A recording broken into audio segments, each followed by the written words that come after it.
দেখুন প্রচুর ভিড়, মানে 4টে জাস্ট বেজেছে, মানে পুরো একেবারে পিলপিল করে লোক ঢুকছে যাকে বলে। আপনারা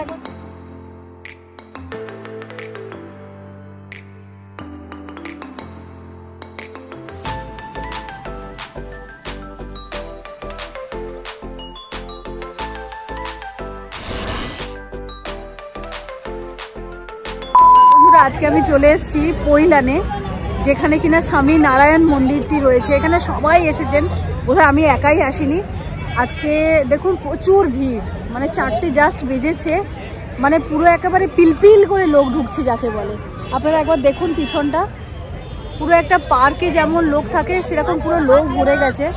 আর মন্দিরটা এক কথায় জাস্ট মানে শৈল্পিক কারুকার্য যদি আপনারা দেখেন, আমি গিয়ে আপনাদের সমস্ত মন্দিরটা ঘুরিয়ে ঘুরিয়ে দেখানোর চেষ্টা করবো, যতটা পারবো দেখানোর চেষ্টা করব। আশা করি আপনাদের ভালো লাগবে। আর প্লিজ আমার ব্লগটা দেখতে থাকুন, আর কেমন লাগে সেটা অবশ্যই জানাবেন কমেন্টে। আর যারা আমার চ্যানেলটা এখনও পর্যন্ত সাবস্ক্রাইব করেননি তারা প্লিজ আমার চ্যানেলটা সাবস্ক্রাইব করে নিন। তো দেখতে থাকুন আমার ব্লগ। ঘোরাটা যেহেতু আমার নেশা, সুতরাং আমি কলকাতার বুকে বা কলকাতার পার্শ্ববর্তী এলাকায় বা মফস্বলে আমি যখন মাঝে মাঝে যাই, এত অবর্ণনীয় সৌন্দর্য এদিক ওদিক ছড়িয়ে ছিটিয়ে রয়েছে, সেগুলো আত্মস্থ করতে পেরে নিজেকে এত বেশি ভাগ্যবান মনে হয়, মানে আপনাদের সেটা আমি ভাষায় প্রকাশ করতে পারবো না। তো আজকে আমি যেখানে চলে এসেছি, আপনাদের তো দেখতেই পাচ্ছেন কোথায় এসেছি।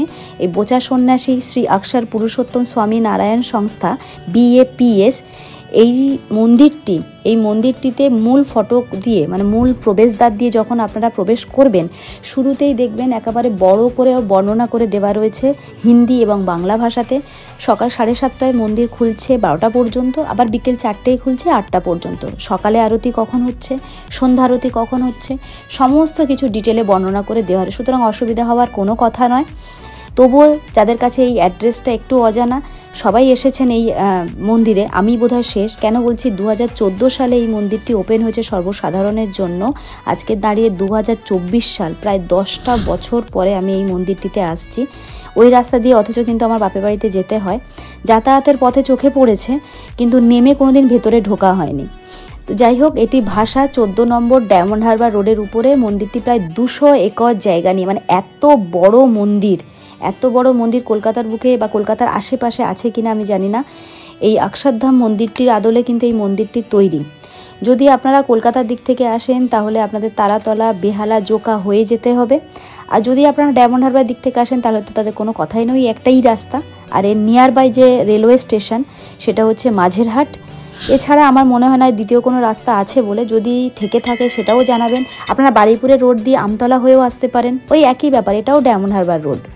আচ্ছা, এই মন্দিরটি যেটা পুরো পৃথিবী জুড়ে এর নাম, কারণ পৃথিবীর প্রায় বিভিন্ন শহরে 1100টির বেশি মন্দির রয়েছে।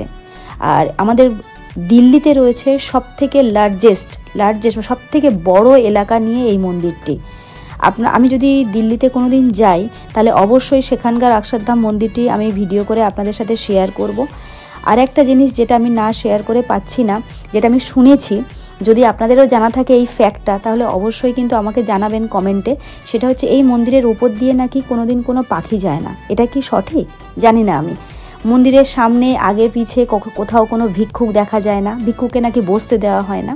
যাই হোক, পুরোটা ওয়েল অর্গানাইজড একটা ব্যাপার, সুন্দর, মানে বাথরুম পরিষ্কার পরিচ্ছন্ন, ডান দিকে পার্কিং এরিয়া রয়েছে, সেখানে কত তার পার্কিং ফিজ সেটাও সমস্ত ডিটেলে দেওয়া রয়েছে। তবে মেন যে মন্দির, সেই মেন মন্দিরের ভেতরে কিন্তু ক্যামেরা নিয়ে যাওয়া যেহেতু নিষিদ্ধ, সুতরাং সেখানে আমরা ফটো তুলতে পারিনি, তার জন্য ক্ষমা প্রার্থী। আর আমার বাইরের যে বাউন্ডারিটা রয়েছে, সেই বাউন্ডারিটা কিছুটা না মুঘল স্থাপত্যের মতো লাগলো। আর মুঘল স্থাপত্যর আর্কিটেকচার নিয়ে তো কোনো কথা হবে না। মেনলি এই মন্দিরটা কিন্তু বিখ্যাত এর আর্কিটেকচারের জন্য, দুর্ধর্ষ আর্কিটেকচার। তো যেহেতু আমরা ইউনিটি ইন ডাইভার্সিটিতে বিশ্বাসী, সুতরাং বেস্ট জিনিসটা আমরা পারফর্ম করি। তো আজকে আমার এই ব্লগটি কেমন লাগলো সেটা অবশ্যই জানাবেন। যদি ভালো লেগে থাকে তাহলে please like, comment, share please. আজকে রাখি, আসবো অন্য কোনো দিন অন্য কোনো ব্লগ নিয়ে। টাটা।